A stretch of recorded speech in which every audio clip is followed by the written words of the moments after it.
Nom d'artiste Zeynab. Habib avec A-B-I-B. Playlist.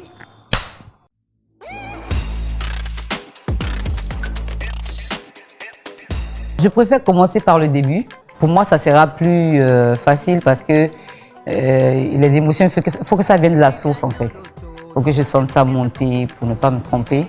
Je commence de 1 à 10. C'est vrai que les années, tout ça, moi j'ai un peu de problème avec ça parce que je préfère souvent formater ma mémoire pour ne pas, surtout pour évacuer les mauvais souvenirs et tout ça. Donc je garde le meilleur. Et je vais parler de mon enfance quand j'ai commencé, peut-être même sans le savoir, être prédisposée à la musique et ce que j'écoutais à la maison. Mon père écoutait énormément de la musique sans être un chanteur. Et c'est quelqu'un qui aimait la musique. Et les albums qu'il jouait tous les soirs, après le travail, c'est ce qui m'est resté. Et surtout, ce qui m'a forcément poussé à faire une carrière musicale. Ouais. Donc j'écoutais beaucoup de musique un peu de partout parce que mon père n'avait pas de choix vraiment musicaux. Il écoutait un peu de tout, la musique qui venait du Bénin, son origine. Parce qu'on était en Côte d'Ivoire, il faut que je notifie que je suis née, j'ai grandi en Côte d'Ivoire. Il écoutait beaucoup de musique française parce qu'il a beaucoup collaboré avec des Européens. Il est dans l'audiovisuel, donc il voyageait souvent en Europe, à Londres et tout ça. Et des CD qu'on lui... Bon, c'était pas des CD en ce temps-là, il faut bien noter que c'était des vinyles. Des 33 tours, des 45 tours. On avait ça avec l'appareil qu'on mettait. Il faut faire très attention à l'aiguille et tout ça. Il nous apprenait parce qu'il savait que, bon, un jour, quand il ne serait pas là, on aurait envie de toucher à ces vinyles. Pourquoi j'ai dit CD? Et parce qu'il tenait, il nous montrait comment il fallait en prendre soin. Donc, il écoutait beaucoup de chansons françaises. Il y avait du Alain Barrière, il y avait du Nino Ferré, il y avait Nana Mouskouri. Il y avait de la musique de la Côte d'Ivoire aussi, il y avait Tina Dakouri, il y avait de Aïcha Koné, il y avait Alpha Blondy qui jouait énormément. Il achetait tous ses disques et moi j'écoutais, j'ai été bercée au son de toutes ces musiques-là. Et ce sont des choses qui me sont restées, les Tchalamouana, les François Louga. Il y avait du tout, il y avait du Ernesto DJ, tout ce qui à l'époque fonctionnait et qui marchait très bien et qui a bercé moi mon enfance. Et j'ai commencé à aimer la musique, je vais dire, et commencer à la chanter parce que je faisais en partition presque toutes les chansons, tellement je ne les connaissais pas.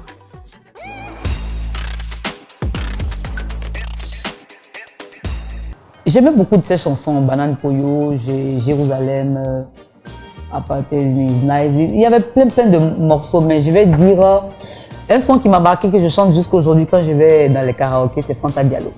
C'est un peu frivole, mais je pense qu'il y a beaucoup de sincérité dans ce morceau-là. Sweet, sweet, Fanta Diallo, Fanta Diallo. Jusqu'à aujourd'hui, je chante cette chanson à chaque fois que je suis au karaoké. Opération Coup de poing et Brigadier Sabari a été un grand succès. Fanta Diallo est vraiment resté un coup de cœur. Alpha Blondy m'a beaucoup marqué. Beaucoup marqué parce que c'est un artiste, il était tellement, comment dire, je ne sais pas comment le qualifier à l'époque. Il faisait beaucoup parler par son talent et sa complexité aussi en tant qu'artiste parce que il était souvent dans les scandales, des choses comme ça, il revendiquait des choses, il attaquait le président de l'époque, Félix Houphouët-Boigny, paix à son âme. Et je le trouvais fascinant parce que quand il sortait au stade, il remplissait des espaces, mais c'était incroyable. Et il me fascinait énormément. Ce qu'il chantait avait du sens et on ne comprenait pas pourquoi il était aussi fou en griffe. Parce qu'il revendiquait des choses, il était va-t-en-guerre et tout. Ensuite, quand on évolue, la musique française m'a énormément marqué. Ça, il faut que je le souligne. Énormément marqué. Pourquoi? Parce que je trouvais une certaine sincérité dans les chansons, dans les textes. Les textes étaient assez légers, mais c'était écrit avec le cœur. Il y a des chansons, par exemple, aussi bêtes que... Pas aussi bêtes, je veux dire légères simplement et franches, comme des chansons de Aznavour. Assez, je sais pas, le texte, la façon de chanter, les fins de voix, les débuts, tout était vrai. C'est-à-dire que, je sais pas si c'est calculé ou quoi, mais c'est de l'art de pouvoir chanter. Non seulement la voix est tellement belle à entendre, et le texte est tellement poignant. Bon, je passe aussi sur les chansons de Piaf et tout ça. Tout le monde sait que ce sont des chansons qui ont captivé le maximum de personnes. Et il y a les Alain Barrière, les Nino Ferré et tout ça que bon, peut-être le grand monde n'a pas connu. Mais moi, j'écoutais ça tous les soirs.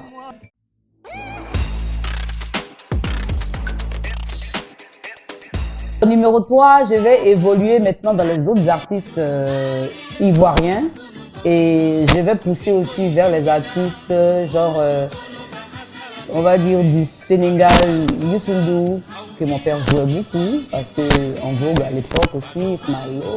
Et je vais parler aussi de la musique congolaise. Il y avait beaucoup de... Et comme ils appellent, et Moro et tout ça, et Kanda Bogoman, il y a eu tout ça, il y a eu Chalamona, il y a eu tout ça, il y a eu quoi encore, je vais dire. Il y avait Bonkana Maïga.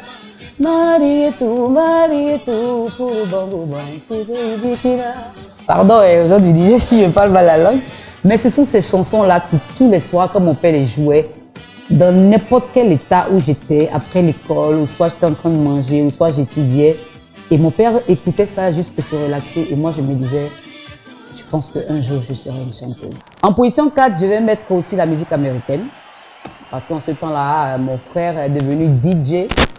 Il est toujours DJ d'ailleurs, il s'appelle DJ Mouzeng. Et c'est lui qui m'a fait entrer dans la musique, on va dire, américaine. Parce qu'en ce temps, c'était le New Jack City.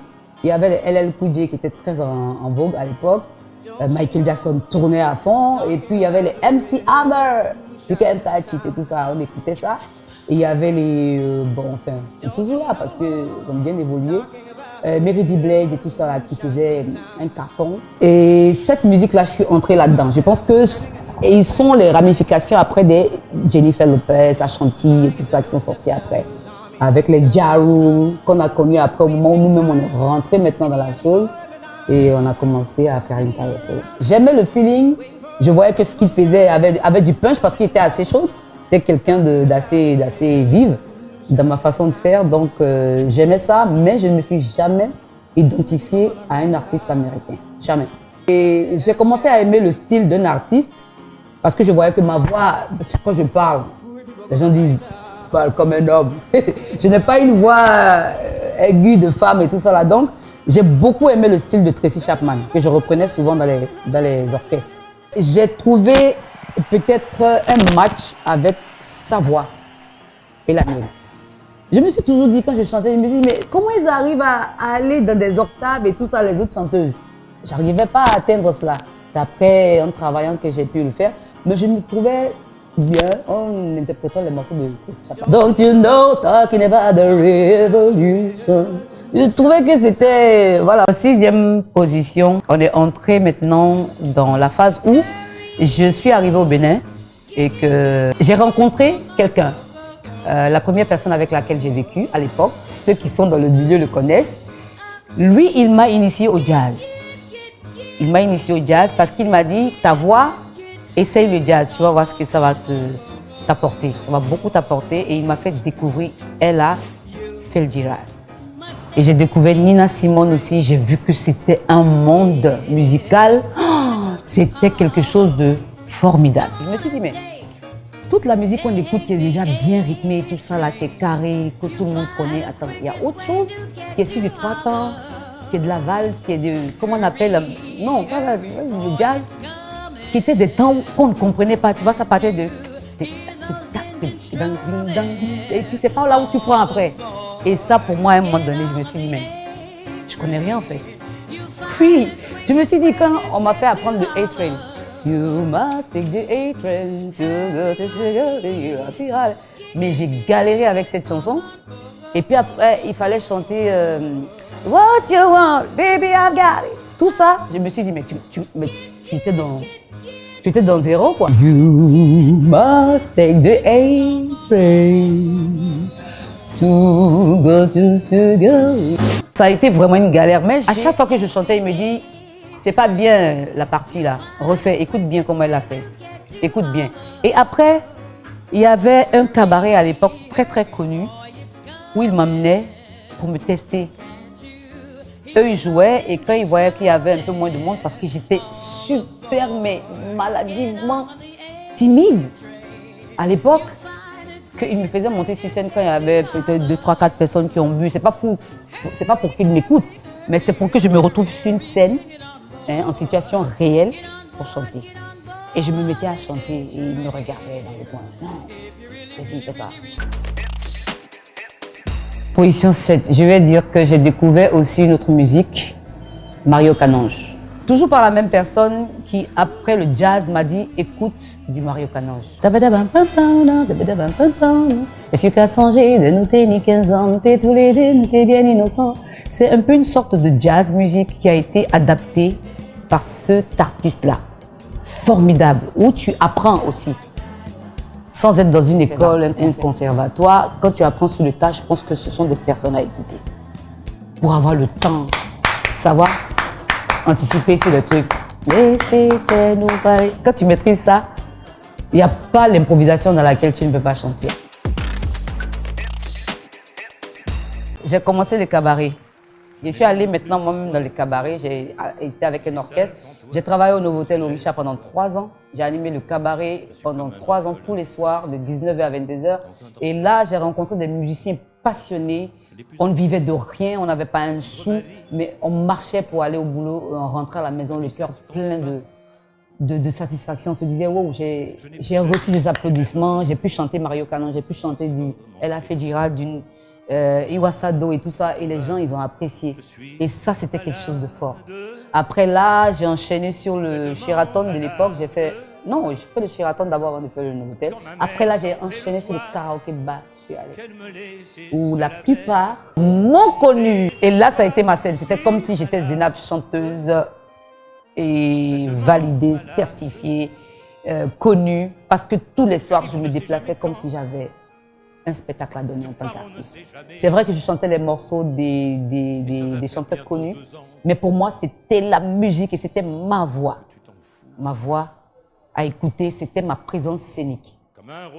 Je m'en donnais à cœur joie. Parfois, je partais au boulot avec mes problèmes ou avec mes joies, mais à chaque fois que je chantais, c'était avec passion.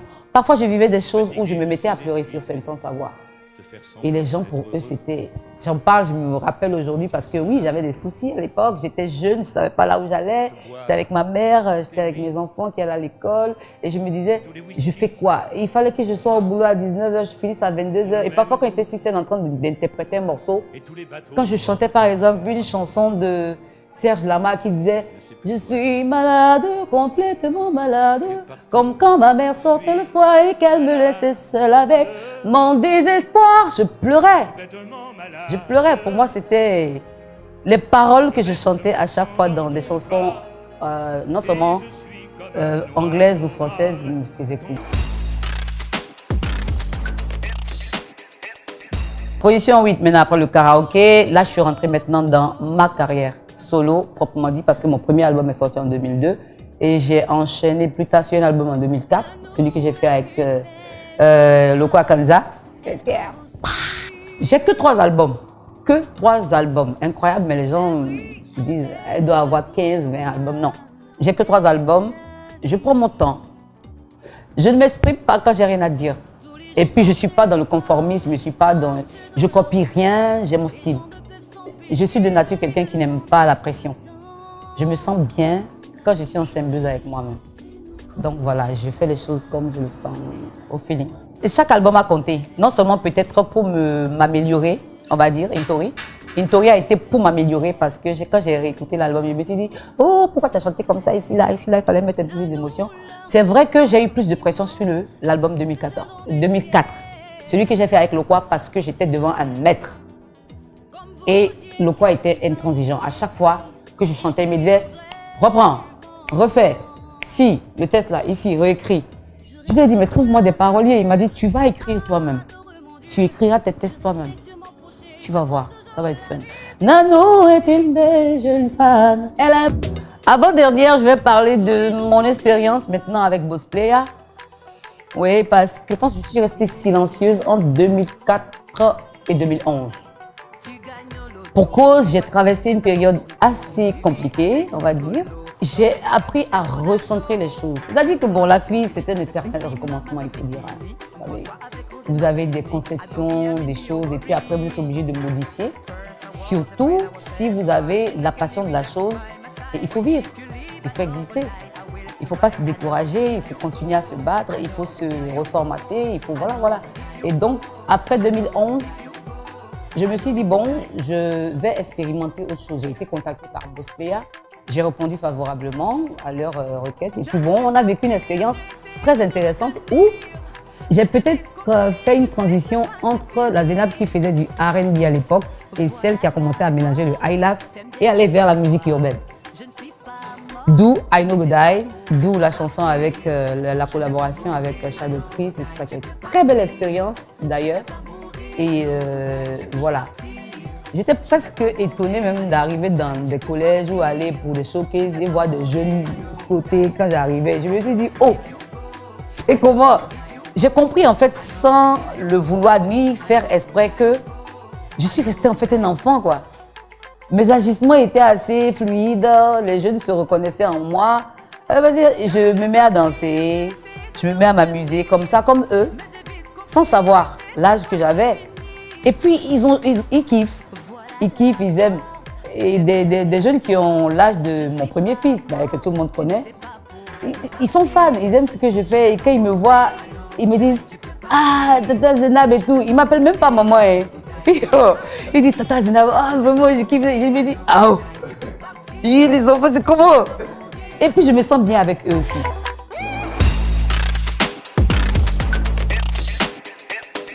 J'ai toujours été garçon manqué à la base depuis que je suis petite. Je me suis toujours bien sentie en basket qu'en talent. Et puis bon, pour évoluer aussi, je suis quand même une femme. Je suis une dame et tout ça. Quand je vais à des cérémonies, il faut participer des hauts talents. J'ai toujours ma chaussure qui n'est pas loin. Il faut demander à mon accompagnateur de tous les jours. Ouh, je suis pressée d'enlever les trucs là. Mais il faut quand même être dans la norme, il faut bien présenter et tout. J'ai toujours été assez sport. Je fais beaucoup de sport. J'écoute beaucoup de musique, Jinja et tout ça là pour me réveiller le matin. Donc, non, ils n'ont pas forcément influencé ma façon de m'habiller. Mais bon, comme je suis aussi à la mode, pas mode à tue-tête, mais quand même, je porte aussi les Destroy, tout ça là, tranquille quoi. Vous savez, les choses changent vite.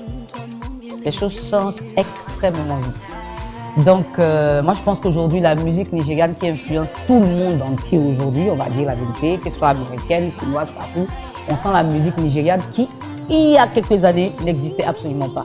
La preuve, quand j'ai commencé au 10, je n'ai même pas parlé du Nigeria. Malgré qu'il y avait Fela Kuti qui existait, il était presque le seul à l'époque qui était assez agressif. Malgré qu'il y avait les Sonny Ade qui étaient là, il y avait les Aïe Dairo, il y avait les Aruna Ishola, il y avait les baristas, il y avait tout ce qui était là, mais qui poussait la musique. Tu vois, les Yoruba, ils n'aiment pas les histoires, ils font leur truc. Ils aiment ce qui est posé. C'était Fela Kuti, malgré qu'il était Yoruba, qui envoyait. Et je n'ai pas parlé de ça, pas parce que je ne connais pas cette génération-là. Je l'ai connue, mais j'hésitais à être mal poli devant mes parents. Parce qu'on trouvait que Fela était un rebelle. Et il se baladait presque en caleçon, il venait sur scène en caleçon. Moi, quand je le regardais à la télévision à l'époque, je me disais... Mais... Et je pense que c'est cette inspiration-là aujourd'hui que les Nigériens ont exploité et qui est devenue aujourd'hui la chose, comme on dit, la chose. Tout le monde évolue vers là. Bon, c'est vrai qu'il y a d'autres styles qui se mélangent à ça, mais le Nigeria aujourd'hui, boum, c'est sorti. C'est sorti et le 10, c'est ça aujourd'hui. En ce moment, j'écoute beaucoup du Kiss Daniel. J'écoute aussi Kenny Entertainer. J'écoute Wizkid aussi énormément. J'écoute Davido. J'écoute beaucoup de musique nigériane. Il y a même des artistes que j'écoute. Les gens ne connaissent même pas très bien, mais que j'aime beaucoup.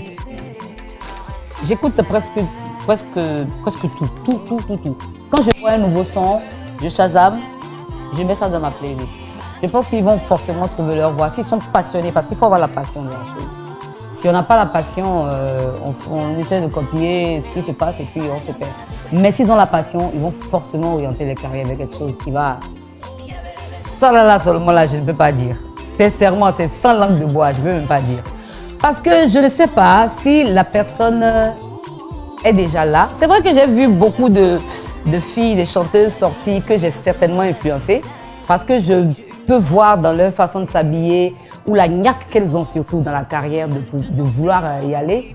Puisque, attention, il faut le dire quand même, quand moi je suis sortie là, ça n'a pas été tout repos, hein. Gauche, droite, avec les hauts et les bas, quoi, tout. Ça a été assez Jinja. Donc aujourd'hui, elles ont compris, quand elles sont maintenant dans leur carrière, elles ont compris que c'est pas aisé. C'est pas un long fleuve tranquille là. C'est un coup bas, mais un coup ci, un coup ça, un coup ça. Il faut faire face. Et moi, peut-être, les gens, il y a des filles qui me disent, mais comment tu as fait, grande sœur, comment tu fais? Ben, j'ai rien fait. J'ai rien fait du tout. Je suis restée tranquille, j'ai suivi ma passion, je me suis concentrée sur ce que j'avais à faire. C'est vrai que ça n'a pas été rose tous les jours, mais je n'ai pas perdu l'objectif du début, qui a été, je veux chanter, ce n'est pas une compétition, je ne suis pas en train de vouloir me comparer à qui que ce soit, je veux juste pousser de la voix, je veux juste donner vie à ma passion. C'est ce que je me suis dit à la base. Du coup, il y a des gens qui m'ont suivi dans le flow, c'est-à-dire les fans, qui m'ont suivi, ceux qui comprennent ce que je chante, ceux qui sont touchés, ils me suivent, et puis bon, voilà la carrière là, quoi.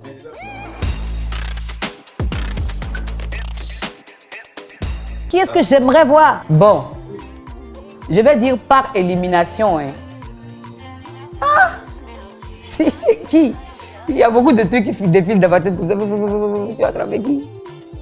Mais si moi je vais choisir quelqu'un, je vais choisir quelqu'un ancien. La nouvelle génération est très très importante, mais peut-être parce que je voudrais que la nouvelle génération partage aussi l'expérience de cette personne. Madou n'est pas au pays. Je vous aurais dit de l'appeler parce que c'est sûr qu'elle a beaucoup de choses à raconter. Bad. Je peux vous dire d'appeler par exemple Nel Oliver parce qu'il aura beaucoup de choses à vous raconter. Les nouveaux aussi sont une très très bonne source d'inspiration, surtout pour nous qui sommes encore là et qui montons encore sur la même scène avec eux. C'est bon de comprendre nos enfants, c'est très très bon de les comprendre. Alors, ce que je voudrais dire, puisqu'il s'agit de musique, vous savez, on n'est jamais autant expérimenté pour donner des conseils, mais partager le peu d'expérience qu'on a, c'est toujours important. Ce que je vais dire à la nouvelle génération et surtout à l'ancienne génération, soyez fiers de ce que vous avez fait, soyez fiers de votre choix. Vous avez donné votre cœur à votre passion. Ne regrettez absolument rien. Et puis, pour toutes les personnes qui aujourd'hui commencent une carrière, même si vous avez envie de baisser les bras à un moment donné, il faut garder en cœur la passion du day one. C'est-à-dire que la première fois où vous vous êtes dit, je veux me lancer dans ce truc, c'est ça que je veux faire. Est-ce que tu peux? Oui, je peux. Est-ce que tu peux? Oui, je peux. Allez-y, continuez avec cette passion du premier jour. C'est vrai que parfois, moi-même aussi, je suis là. Moi, j'ai jamais dit un jour, je vais arrêter de chanter. Si je suis à la maison, je sens un truc, je sens une vibe, je couche ça sur papier, je sors. C'est pas tous les titres qui sont des hits. C'est pas tous les titres que vous sortez qui sont des hits. C'est normal. Il y a des fois, on fait la sauce, on met trop de sel, on met trop de piment et tout ça. C'est normal, c'est être humain. Donnez-vous à votre passion. Faites-le vraiment, vraiment, que ça vienne des tripes. Et c'est tout. Il y aura toujours quelqu'un pour aimer ça, pour kiffer. Il y aura quelqu'un à qui ça va parler. Et ça, c'est important.